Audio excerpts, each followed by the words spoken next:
All right, Moisey, we're heading into the weekend this weekend. Everybody is talking about real estate at the moment. It's the hot topic, isn't it, for the Gold Coast and for Australia, but particularly here on the coast. Right, apparently we're booming. Booming is what everybody's saying. Whether it could be a good thing for you, it could be a bad thing for you. We've got Michael Mahon from Moyra on the show this afternoon. Hey, Michael, how are you, mate?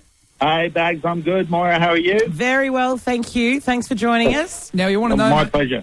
Going into this weekend, let's talk about this weekend in particular. What can we expect from the real estate market this weekend? Baggs, across the board, literally every suburb on the Gold Coast, it doesn't matter where you are, activity is probably the highest we've seen it ever. Open houses that typically we'd get 6, 8, 10 groups through. We had an open house 2 weeks ago. We had 42 groups through on the Saturday, and that's just for sales. And again, it doesn't matter about price point or suburbs. The amount of inquiry we are getting from interstate, particularly Sydney, Melbourne, unprecedented overseas inquiry from the US, from the UK, from NZ. It's all just at record levels. What is the reason? Why are they all looking at us at the moment? Why do they want to be here? Well, look, I think traditionally the South East Queensland and in particular the Gold Coast has always been a desirable place to live, and people have dreamt about it for many years before they make the move.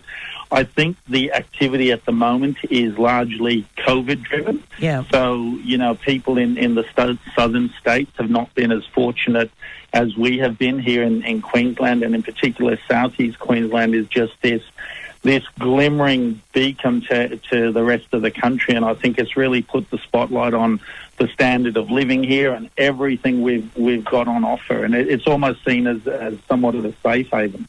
I don't know if it's just me or I'm more aware, but am I seeing more auctions at the moment? You certainly are. Look, in fairness, that's being fueled by the fact that it's very hard to pinpoint exactly what a property is worth in today's market. We're in this transitional phase. Whether you're an agent, a valuer, or the seller themselves, to determine the exact value right now is probably impossible, to be honest. I want you to give some examples here. Some houses that you've sold recently, how far over the asking price have they gone at the moment? We just took a property to auction recently. In fact, it was purchased 12 weeks prior, so 3 months prior. And there was a change in personal circumstance. It was purchased for 1.35. Yep. The seller rang us up and she said, look, she needs to offload it, and basically how much money was she going to lose. And we advised her that in the current market, she may not lose anything, and we recommended the auction process. We ran a 2-week auction program for her and sold it for 1.475. So Whoa. she sold it.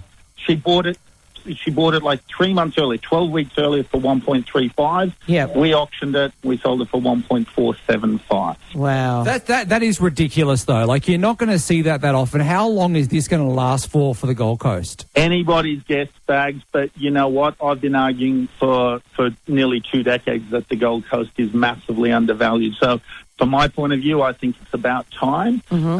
You look at the standard of living that we've got here. You look at the amenities, whether it's shopping, schools. You look at just everything we've got available to us, and then you look at what our values have been historically compared to the likes of Sydney and Melbourne.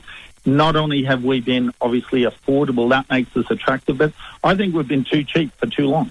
Well, that is good news for a lot of sellers. It's a bit harder for buyers as well at the moment, I guess, but and renters. We've obviously heard a lot of stories about that. But, Michael, thank you so much for joining us, and all the best. I'm sure this weekend you're going to have another massive couple of big sales. We're just getting prepped for it now, Moyra. Champagne on ice, mate. Champagne on ice. We'll have the verb flowing, don't you? Oh, the fancy stuff. You are doing well. Wow. All right, thanks, Michael. Thanks for joining us. Good on you mate. guys. Thank Anytime. you. My pleasure. See you then. Bye.